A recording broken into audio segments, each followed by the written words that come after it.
बहुत दिनों के इंतजार के बाद 14 से 25 आ गया। इन 11 वर्षों के बाद आज एक अधिसूचना जारी हुई गृह मंत्रालय के द्वारा।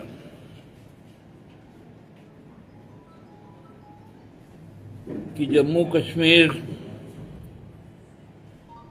लद्दाख, हिमाचल प्रदेश और उत्तराखंड में 1 अक्टूबर 2026 से जनगणना का कार्य शुरू होगा और 1 मार्च 2027 से बाकी पूरे देश के अन्य राज्यों, केंद्र शासित प्रदेशों का जनगणना का कार्य शुरू होगा। हम सबको याद है 19 सितंबर 2023 में संसद का एक विशेष सत्र बुलाया गया था, जिसमें एक विधेयक को पारित करना था और वो कानून के रूप में आ भी चुका है। नारी शक्ति वंदन अधिनियम 2023, जिसमें 33% आरक्षण सभी निर्वाचित सदनों में महिलाओं की होगी और उसका समय सीमा तय किया गया था कि 29 का जब ये आम चुनाव होगा, परिसीमन के बाद होगा, उसमें ये कानून को लागू किया जाएगा। अब यह संयोग है या प्रयोग है कि जिस प्रकार के जुमले हमारे प्रधानमंत्री जी और हमारे गृहमंत्री जी व्यवहार में लाते हैं, ये भी उसका एक प्रतिफल है कि 27 से जनगणना शुरू होगा और जनगणना शुरू होगा 2 हिस्सों में। एक होगा मकान आधारित, मकान में प्रदत्त सुविधाएं आधारित, और दूसरा होगा व्यक्ति आधारित, जिसमें डेमोग्राफी का भी ख्याल रखा जाएगा और जातिगत जनगणना भी होगी। आज की अधिसूचना में ये बातें आई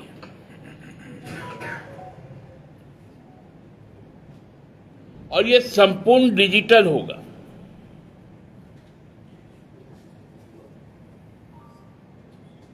ये डिजिटल होगा तो इसका एक बहुत बड़ा डेटा भी बनेगा और उसको भारत सरकार एनपीआर में दर्ज करेगी। नेशनल जो citizen national population register NPR कहते हैं, उसमें दर्ज करेगी। ये अधिसूचना ही बड़ा भ्रामक तौर पे सामने आया। एक तो जो समय सीमा तय किया गया, ये किसी भी सूरत में ये 2029 के लिए पर्याप्त नहीं है,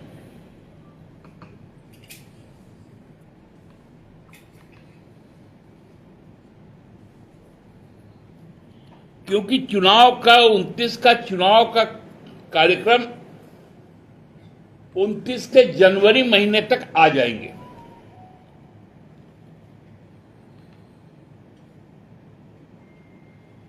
आचार संहिता लग जाएगा,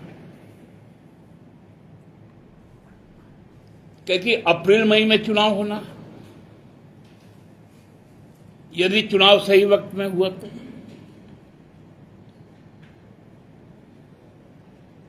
मतलब 1 मार्च 27 से 31 दिसंबर 28 के बीच में जनगणना का कार्य भी पूरा हो जाएगा, परिसीमन भी पूरा हो जाएगा। मतलब नारी शक्ति वंदन अधिनियम अगले 5 सालों के लिए फिर से टाल दिया गया। जैसे 2 करोड़ युवाओं को नौकरी हर साल मिलता था ना 2014 से 2025 तक, ये केवल और केवल पूरे नारी शक्ति को प्रलोभन दिखाकर, मतलब हम लोग जिसको कहते हैं कि न्योता भेजकर थाली हटा लेना।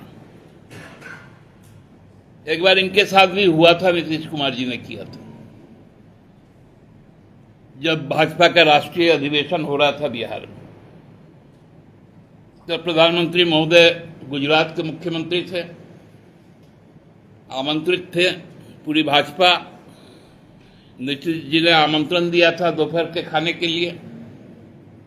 जैसे मालूम चला मोदी जी भी आएंगे तो उन्होंने पत्तल ही हटा दिया था। ये भी वैसा ही एक प्रयोग है जो एक संयोग के तौर पे सामने आया। दूसरा कि जनगणना के जो फॉर्मेट है,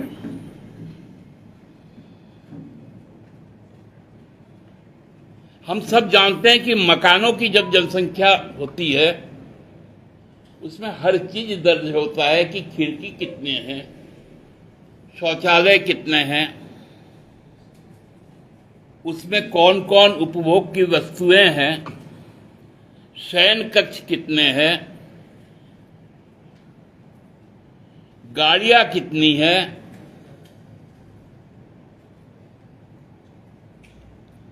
और जब पॉपुलेशन का होता है तो उसमें एक धर्म केवल लिखा जाता था, स्त्री और पुरुष, और उसका लिंग निर्धारण होता था। लेकिन ये कौन सा डिजिटल फॉर्म आएगा कि जातिगत जनगणना की तो बात की गई,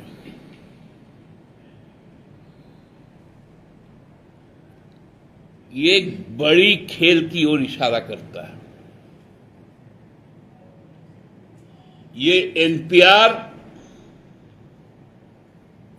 एक बड़ा घालमेल का एक दस्तावेज तैयार होने जा रहा है,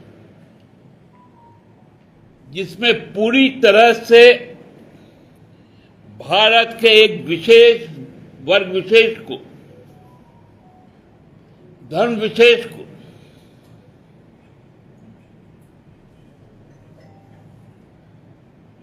उसको खंडित करने की, जातियों को खंडित करने की एक साजिश रची गई है। 1 मार्च 2027 से झारखंड में भी शुरू होगा। भारतीय जनता पार्टी को और भारत सरकार को बताना चाहिए कि उसमें सरना धर्म कोड उस डिजिटल प्लेटफॉर्म पर अंकित होगा या नहीं होगा, नंबर 1। और अधिसूचना यदि आज जारी हुआ तो उसका फॉर्मेट क्यों नहीं उपलब्ध करवाया गया? उसके पीछे की साजिश क्या है?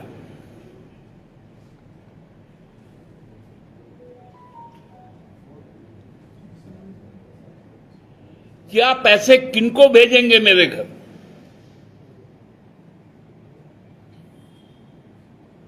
हम जो सारी जानकारियां देंगे, वो प्रश्न यदि मुझे नहीं मालूम तो वो आकर मुझसे ठगकर मेरा नाम पूछकर और बाकी सारे चीज, क्योंकि डिवाइस डिजिटल होगा तो डिवाइस उनके पास होगा, और डिवाइस चूंकि उनके पास होगा तो डिवाइस हैक भी होगा, क्योंकि ये डिजिटल है। इसका एक्सेस इंटरनेट होगा, और इंटरनेट जहां पर जुड़ जाता है वहां पर हैक होना ही है। आज तक कोई टेक्नोलॉजी नहीं आया जो इंटरनेट को हैकिंग से रोक पाया, क्योंकि वो तो वायरलेस होगा। आप वायर टू वायर, तार से तार को जोड़कर आप रोक सकते हैं, लेकिन बेतार को कैसे रोकेंगे? हम लोग सबको जानते हैं, आपस में एक दूसरे के दोस्त लोग भुगत चुके हैं कि उनके बैंक से पैसे ट्रांसफर हो जाते हैं।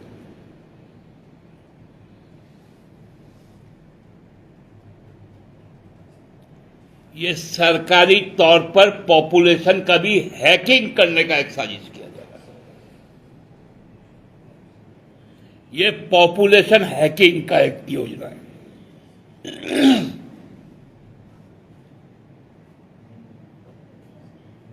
ये बहुत गंभीर विषय है और बहुत संवेदनशील विषय है कि यदि पॉपुलेशन का हैकिंग हो जाएगा, मैं पहले भी कहता था, जो G7 आज हो रहा है, कनाडा के राष्ट्रपति ने कहा था कि वो बहुत बड़ा पॉपुलेशन है, उनके प्रधानमंत्री को बुला दो क्योंकि वो कंज्यूमर है।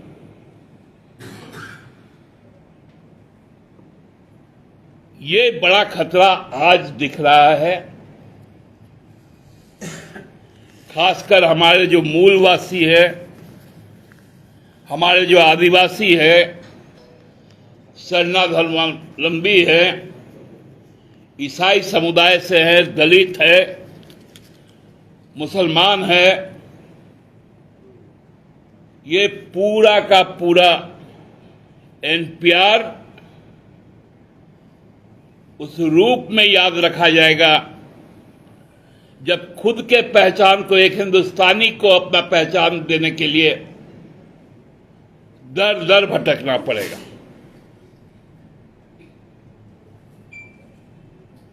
इसी पे आज मेरा वक्तव्य आप लोगों को देना था। धन्यवाद। कोई यदि आपके प्रश्न है रातू रोड फ्लाईओवर का मांग जो है वो रातू रोड फ्लाईओवर का नाम बदलने की बात कही जा रही है कि विनोद बिहारी नाथों के नाम पे वो फ्लाईओवर का नाम आप लोग ये मांग कर रहे हैं। देखिए, जहां तक मुझे मालूम है कि राजेश कच्छप जी माननीय विधायक हैं खिजड़ी के, उन्होंने गुरुजी के सम्मान में इस बात को रखा था कि गुरुजी के नाम पर, और हम लोगों की भी ये इच्छा है कि गुरुजी प्रतीक पुरुष है झारखंड के, और ये वो फ्लाईओवर है जो हमको लगता है कि पूरब से पश्चिम को जोड़ता है। तो सरकार और भारत सरकार, राज्य सरकार और भारत सरकार, क्योंकि ये एलिवेटेड रोड NHAI का है, हम लोगों की भी ख्वाहिश है, पार्टी की इच्छा है कि इस एलिवेटेड रोड का नाम गुरुजी के सम्मान के साथ रहना चाहिए। बाकी निर्णय सरकारी स्तर पर होना है। सरकार जो फैसला लेगी पार्टी उसको मानेगी। बाबूलाल ने ट्वीट किया है, उन्होंने कहा है कि मुख्यमंत्री ने DGP का सैलरी रोक दिया है, लेकिन ट्रांसफर पोस्टिंग जो है वो पैसे लगातार करते हुए रहे हैं, और कुछ IPS ऑफिसर को वो पोस्टिंग भी किया, हालांकि उसको रोक लगी है। तो बाबूलाल जी को कितना पैसा का हिस्सा चाहिए, कहां से उनको उल जलूल चीज मालूम चल जाता है कि IPS के और IAS के ट्रांसफर में पैसे लिए जाते हैं? बाबूलाल जी CM थे, उस समय लेते थे क्या? क्योंकि उनको तो अनुभव है। तो हिसाब किताब क्या था हम लोग को बता देने से हम लोग हेमंत बाबू को बता देंगे कि बाबूलाल जी इतना लेते थे, उससे अब डीए बढ़ के इतना प्रतिशत हो गया, तो उनके समय का रुपया भी बढ़ गया होगा और उसमें हिस्सेदारी क्या देना पड़ता था, सारा कुछ हम लोग बता देंगे। और बाबूलाल जी का जो कट मनी होगा वो बाबूलाल जी को पूरे आदर सम्मान के साथ फूल बेलपत्ता चढ़ा के उनको पहुंचा देंगे। संवैधानिकता पे सवाल उठा रहे हो कि 30 अप्रैल को उनका कार्यकाल समाप्त हो गया है, लेकिन तो अदालत काहे नहीं जाते हैं बाप? हम ही लोग से खाली सवाल पूछते हैं, हम उनसे पूछते हैं कि उनका कार्यकाल कब खत्म हो गया प्रदेश अध्यक्ष पद से। वो तो 2 साल के न थे, कायदा बिठल है। नड्डा जी कैसा बैठा था, मैंने सुई बोलेगा चलने को तुझमें छेद है। ये संवैधानिक व्यवस्था में नहीं है। अरे बाबा, उनको संविधान मालूम हो तब ना संविधान में बात करें। संविधान में यदि बाबूलाल जी को यकीन होता तो संवैधानिक संस्था में जाके बात करते। ये आपके पत्रकार महोदय से थोड़ी पूछवाते हमसे। लेकिन हाईकोर्ट में भी सुनवाई नहीं है दादा इसी मामले में। तो हाईकोर्ट अपने उत्तर में क्या दिया? राज्य सरकार जवाब देगी सरकार। दादा, ये जो आप जाति जनगणना वाली बात बोले, आप लोगों ने भी एक प्रस्ताव कैबिनेट से पास किया था, तो आप क्या सिर्फ ये डिजिटल डेटा लेंगे उसको लेकर विरोध कर रहे हैं या फिर? नहीं, हमने जो कहा था वो फॉर्मेट अभी तक आया ही नहीं। इन्होंने आज के जो अधिसूचना है उस पर आधारित है। अब यदि फॉर्मेट आएगा, क्या आएगा, देखिए दिक्कत क्या होता है, ये सब टेक्निकल चीजें। जो डिजिटल सर्वे करने जो भी सर्वेयर आएगा, डिवाइस उसके पास रहेगा, प्रश्न उनके पास रहेंगे, उत्तर केवल मुझे देना है। यदि केवल मुझसे मेरा नाम पूछकर चले जाएंगे तो मैं जानूंगा कैसे कि मेरा और क्या क्या दर्ज हुआ। तो ये व्यवहारिकता है कि हमसे बता दे मेरा सर्वे में कि मैं ये सवाल करूंगा, ये मैंडेटरी है जवाब देने के लिए। और मैं जब उसको जवाब दे दूंगा, वो डिजिटल जो आपका दर्ज करेंगे उसका सत्यापन तो हमसे करवाएंगे कि नहीं करवाएंगे, क्योंकि इसके पहले जनसंख्या फॉर्म के द्वारा होता था जिसमें हस्ताक्षर करना पड़ता था परिवार के मुखिया का। लेकिन इसमें क्या है, डिजिटली आपका आधार को जोड़ देगा। अब आपका जब आधार को जोड़ देगा तो वही क्या आपका सत्यापन हो जाएगा, क्योंकि आधार में भी कई सारी त्रुटियां हैं। इसलिए डिजिटल सेंसस हमको, मैं इसलिए आशंका व्यक्त कर रहा हूं कि ये पॉपुलेशन हैकिंग की ओर ले जाएगा। एक आखिरी सवाल, ये बिहार में जो यूपी की बैठक हो रही है, आप लोगों को नहीं बुलाया जा रहा है, तो आप लोगों का क्या स्टैंड है? क्या चुनाव आप लोग जाएंगे क्या? देखिए, नहीं बुलाया जा रहा है तो हम कोनो वहां जाके ढूंढने वाले नहीं हैं। हम अपना तैयारी कर रहे हैं। हम एक राजनीतिक, स्वतंत्र राजनीतिक दल है, मेरा वहां संगठन है। हम अपनी शक्ति का प्रदर्शन वहां करेंगे और यदि उनको एकोमोडेट करना है तो करें, लेकिन राजद को ये बात और कांग्रेस को ये बात हम लोग बता देना चाहते हैं कि उनको ससम्मान हम लोग अपने साथ रखे हैं। राजद को यह भी याद रखना चाहिए कि जब एक ही विधायक जीत कर आया था वो पूरे टर्म मंत्री रहा, क्योंकि हम 7 चुनाव लड़े थे। ये गठबंधन धर्म अब राजद को बिहार में दिखाना चाहिए। दादा, आरजेडी की ओर से कहा जा रहा है कि अगर जेएमएम चाहे तो पूरे सीटों पे अपने स्वतंत्र उम्मीदवार को उतार, तो उसके बोलने पे हम उतारेंगे कि नहीं उतारेंगे वो डिसाइड करेगा। अब राजद डिसाइड करेगा जेएमएम क्या करेगा। दादा सवाल ये नहीं है, अगर ऐसा नहीं होता है तब कुछ संबंधों में खटास आएगी, बाहर वो राजद को कीजिएगा। हम लोग चुनाव लड़ेंगे उपेंद्र जी, आप निश्चिंत रहिए। सवाल का जवाब दिए नहीं दादा आपने। और इनको यहाँ पर रखे हुए हैं, ये फर्क लोगों को समझना चाहिए। पिछले दिनों जदयू के जो मंत्री हैं अशोक चौधरी मुख्यमंत्री हेमंत सोरेन से मिले, उसको भी इसी से जोड़कर देखा जा रहा है, क्या नई रणनीति? अरे बाप रे बाप, आप लोग तो प्रधानमंत्री 23 सेकंड क्यों मिले, अदानी क्यों आ गया, अशोक चौधरी कहा कि एक दूसरे से मिलना जुलना ही भाजपा